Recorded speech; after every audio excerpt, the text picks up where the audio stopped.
Hello दोस्तों, कैसे हो? आशा करती हूँ कि आप सब ठीक होंगे। आज अपन पढ़ने जा रहे हैं कोल जनजाति का सेकेंड लेक्चर। इसमें पढ़ेंगे कोल जनजाति का रहन सहन या फिर उनकी वेशभूषा किस प्रकार की है। ठीक है, तो वेशभूषा पढ़ेंगे। तो कोल पुरुष पंचा या फिर धोती कुर्ता और सिर पर साफा बांधते हैं। क्या है, जो कोल पुरुष है वो क्या करते हैं? पंचा धोती पहनते हैं और कुर्ता और सिर पर क्या बांधते हैं? साफा बांधते हैं। वर्तमान परिवेश में शहरी क्षेत्रों के निकट रहने वाले कोल है वो क्या करते हैं? पैंट शर्ट भी पहनने लग गए हैं। जो वर्तमान परिवेश में जो शहरी क्षेत्रों में निकट रहने वाले जो कोल है वो पैंट शर्ट भी पहनने लगे हैं। कोल महिलाएं जिस साड़ी को पहनती है उसे बंडी कहते हैं। क्या है, जो कोल महिलाएं जिस साड़ी को पहनती है उसे बंडी कहा जाता है। कोल जनजाति गहना प्रिय होती है। मुख्य रूप से चांदी या फिर गिल्ट से बने आभूषण ही पहनती है। गले में क्या पहनती है? सूता, गुरिया माला, कंटी, भुजा में बहुटा, हाथ की कलाई में चूरावा और नगोरी ही करधान आदि पहनती है। ठीक है, नौरी ही ये आभूषण है, इनको पहनती है ये अपने शरीर पर। ठीक है, आगे पढ़ते हैं और कौन कौन से आभूषण हैं। आगे क्या पहनते हैं? धोती खोस क्या है? सिर से कान तक पहनने वाला एक आभूषण होता है। क्या होता है? धाती खोस क्या होता है? सिर से कान तक पहनने वाला एक आभूषण होता है। फिर दार क्या होता है? कान में पहने जाने वाला आभूषण। दार क्या होता है? कान में पहने जाने वाला एक आभूषण होता है। फिर आया पुलिया क्या होती है? नाक का आभूषण है। पुलिया क्या है? नाक का आभूषण है। ठीक है, अब इनके आर्थिक जीवन पढ़ते। क्या आर्थिक जीवन इनका किस प्रकार से? तो मुख्य रूप से खेती पर निर्भर होते हैं। कोल जनजाति मुख्य रूप से खेती पर निर्भर है। अधिकांश कोल बड़े किसानों के खेतों में सालाना के हिसाब से खेती करते हैं। ठीक है, क्या अधिकांश जो कोल है वो बड़े किसान रहते हैं ना, उनके यहाँ क्या करते हैं? खेतों में सालाना के हिसाब से खेती करते हैं। जिसे क्या कहते हैं? जिसे बनी मजदूरी भी कहा जाता है। पहाड़ी क्षेत्रों में रहने वाले कोल वन विभाग के लिए वन उपज का संग्रहण करते हैं। जो पहाड़ी क्षेत्र में जो रहने वाले कोल है ना, वो वन विभाग के लिए वन उपज का संग्रहण भी करते हैं। कोल महिलाएं घरेलू कार्य के साथ साथ बनी मजदूरी में भी सहायता करती है। जो कोल महिलाएं वो घर की कार्य के साथ साथ बनी मजदूरी में भी सहायता करती है। फिर इनके जन्म संस्कार पढ़ते हैं। तो जन्म संस्कार में क्या? आदिम समूह में जन्म एवं विवाह अन्योष्टि मुख्य संस्कार है। क्या है? आदिम समूह अर्थात जो जनजाति समूह है ना, उनमें जन्म, विवाह और अन्योष्टि मुख्य संस्कार होता है। संस्कारों का संचालन घर की महिलाएं एवं पुरुषों द्वारा पारंपरिक गीतों के माध्यम से होता है। क्या है?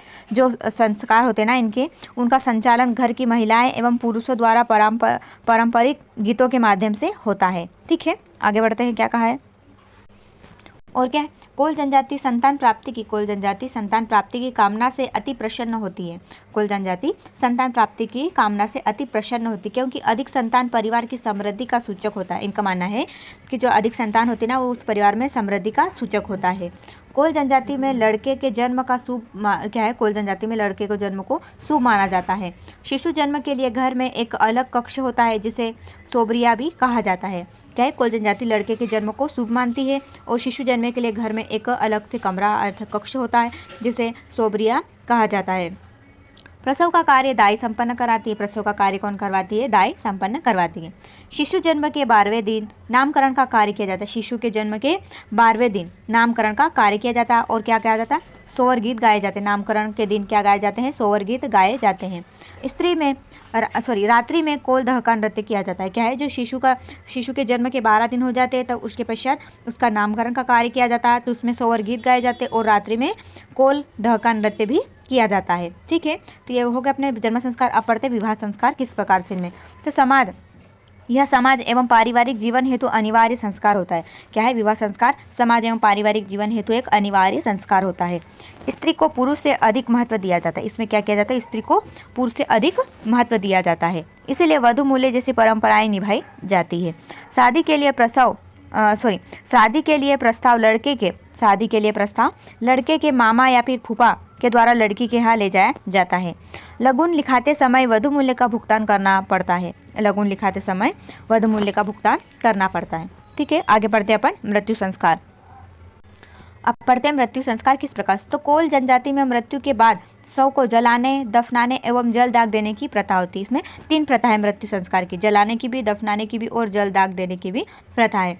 बच्चों एवं कम उम्र के अविवाहित की मृत्यु होने पर जल दाग वो दफनाया जाता है। क्या है, बच्चे या फिर कम उम्र के जो अविवाहित होते हैं ना, उनकी मृत्यु होने पर उन्हें दफनाया जाता है। और विवाहित या फिर बड़े या बूढ़े स्त्री पुरुष का अग्निदाह किया जाता है। जो विवाहित होते हैं और जो बड़े या फिर बूढ़े स्त्री पुरुष होते हैं उनको क्या कहता है, अग्निदाह दिया करते हैं। कोल जनजाति में स्त्री की मृत्यु पर शव यात्रा में, कोल जनजाति में स्त्री की मृत्यु पर शव यात्रा में कोल पुरुष के साथ साथ कोल महिलाएं भी शामिल होती। क्या है, शव यात्रा में महिलाएं भी शामिल होती है। शव को जलाने से पूर्व उसे नहलाया जाता है। शव को जलाने से पहले उसे नहलाया जाता है। ठीक है, मृत्यु संस्कार समझ में आए। आगे बढ़ते अपन इनके पर्व और त्यौहार कौन कौन से। तो कोल उल्लास के साथ पर्व एवं त्यौहार मनाते हैं। कोलों के मुख्य त्यौहार होते हैं हरियाली अमावस्या, नाग पंचमी, जन्माष्टमी, तीजा, दुर्गा पूजा, दीपावली। ठीक है, आगे बढ़ते हैं और कौन कौन से हैं। और क्या है, खिरचाही, नवरात्रि और होली, शिवरात्रि। फिर कोल जनजाति सावन के महीने में हरियाली अमावस्या का त्यौहार मनाती है। क्या है, कोल जनजाति सावन के महीने में ही हरियाली अमावस्या का त्यौहार मनाती है। यह जनजाति नाग पंचमी के दिन हल का प्रयोग नहीं करती। यह जनजाति, कोल जनजाति, नाग पंचमी के दिन हल का प्रयोग नहीं चलाती है, हल नहीं चलाती है। होली का त्यौहार इनके जीवन में नई उमंग भरता है। नवाखानी का त्यौहार नए अनाज के आने पर मनाया जाता है तथा फसल को अपने देवी देवताओं को चढ़ाते हैं। जो नवाखानी फसल है ना, नवाखानी त्यौहार है, उसमें नई फसल आती है तो क्या करते हैं, वो अपने देवी देवताओं को चढ़ाते हैं। फिर अब पढ़ते हैं इनका सामाजिक संगठन। सामाजिक संगठन किस प्रकार से। तो कोल जनजाति में सामाजिक संगठन में कौन कौन आता, परिवार, नारी, मुखिया, चौधरी, बरुआ, भुइहरा, ओझा, पेंटा, देवार या फिर नियुतिया का महत्वपूर्ण स्थान होता है। समाज के हित में कार्य करना, समाज के हित में कार्य करना तथा जातीय नियमों का पालन करना सभी लोगों का परम कर्तव्य होता है। क्या है, जो ये सब पंचायत सामाजिक संगठन के जो भी मुख्य रूप से होते हैं, व्यक्ति होते हैं, उनको क्या करना होता है, जातीय नियमों का और कार्य करना और समाज के हित का कार्य करना, उनका पालन करना सभी का परम कर्तव्य होता है। कोल जनजाति की पंचायत को गोहिया कहा जाता है। कोल जनजाति की जो पंचायत उसे गोहिया कहा जाता है और गोहिया के मुखिया को क्या कहा जाता है, चौधरी कहा जाता है। ठीक है, तो आज के लिए बस इतना ही। अपन आगे इनका एक एक का वर्णन करेंगे कि कौन कौन व्यक्ति क्या क्या कार्य करता है। ठीक है, तो आज के लिए बस इतना ही। धन्यवाद।